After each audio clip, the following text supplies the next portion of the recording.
Le graphe, les arcs, c'est aussi la grande formule d'Alain Albout que je salue. Il le répétait souvent quand il faisait cette introduction, les traces du futur.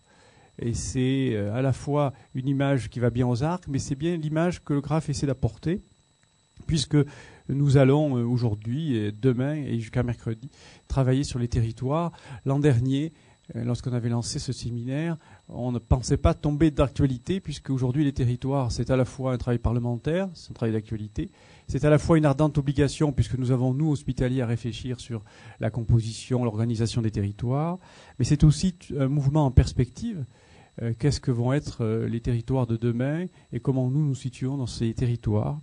Je pense que pour cela, et c'est tout l'intérêt du graphe, je le dis au nouveau, on essaie de faire des séminaires qui ne soient pas uniquement des séminaires purement hospitaliers, puisque vous avez des éclairages qui vont certes du géographe, du philosophe, mais aussi l'Église nous apportera son regard sur les territoires, les militaires, la justice, toute une série d'institutions qui apportent une contribution. Le graphe, c'est d'essayer d'élargir notre réflexion hospitalier à d'autres logiques, à d'autres thématiques. Je dis toujours que l'hôpital ne vit jamais seul.